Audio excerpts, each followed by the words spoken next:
আমেরিকার অস্ত্র মজুদ কমে গেছে। মাত্র 4টি সপ্তাহ যুদ্ধ করতে পারবে ইরানের সাথে, তারপরে আমেরিকা কি করবে? আমেরিকার পতন যে হবে এটি 1400 বছর আগে নবী সাল্লাল্লাহু আলাইহি সাল্লাম বলে গেছে। আর এখন যখন শুনলাম আমেরিকার অস্ত্র ভান্ডার মজুদ কমে গেছে, তখন আমার কাছে যে কি খুশি লাগলো, কি একটা আনন্দ লাগলো। এই মনে হয় ইরানের জয় আসলে সত্য। আমেরিকার প্রেসিডেন্ট ডোনাল্ড ট্রাম্প আবার একটি যুদ্ধবিরতির জন্য চিঠি পাঠাইছিল ইরানের কাছে। ইরাকের হাতে হয়ে এই চিঠিটা গেল ইরানে। ইরানের প্রেসিডেন্ট কি বলল জানেন? ইরানের প্রেসিডেন্ট বলল সে যুদ্ধবিরতি আর মানবে না। যুদ্ধবিরতি আর মানবে না কেন জানেন? এই আমেরিকা যুদ্ধবিরতি বারবার লঙ্ঘন করছে।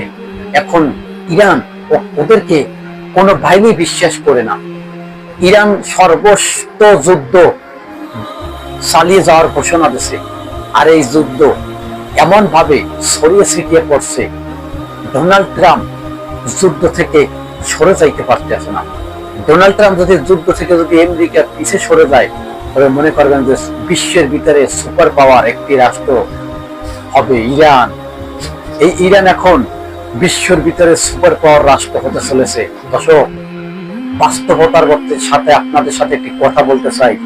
ইরান সামনে বিশ্বকে নেতৃত্ব দেবে, সেদিকে আগাইছে ইরান।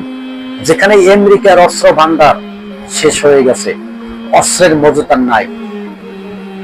এটি আমাদের কোনো কথা না, এটি আমেরিকার কর্মকর্তাদের কথা। তারাই বলছে আমেরিকার হাতে এখন আর অস্ত্র নাই।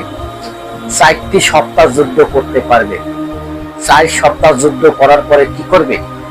আমেরিকাকে তো কোনো রাষ্ট্র সহযোগিতা করবে না। কোন রাষ্ট্র যদি সহযোগিতা করে, সেই রাষ্ট্রের জন্য হবে মহাবিপদ। এমন বিপদ, এমন কিনা সেই রাষ্ট্র দেউলিয়া হয়ে যেতে পারে। কি কারণে? আপনারা জানেন যে হরমুজ প্রণালী বিশ্বের একটা রক্তনালী। এই হরমুজ প্রণালী যদি বন্ধ করে দেয় এবং যে রাষ্ট্রের উপরে ইরান নিষেধাজ্ঞা জারি করবে, ওই রাষ্ট্র শেষ হয়ে যাবে। হরমুজ প্রণালী থেকে যদি তেল, কোনো বাণিজ্য যদি কাজ কারবার যদি না চলাফেরা করতে পারে, ওই রাষ্ট্র শেষ। তাই বলবো, ইরানের কাছে কেউ শত্রুতা করিয়েন না, তা কিন্তু মহা বড় বিপদে পড়ে যাবে। যেখানে সৌদি আরবের মতো একটি রাষ্ট্রকে বলে দিয়েছে ইহুদির পক্ষ হয়ে ইরানের বিরুদ্ধে যুদ্ধ করলে এখন হুতিরা পুরোপুরি ভাবে এই সৌদি আরবের সমস্ত বাণী সব বন্ধ করে দিচ্ছে।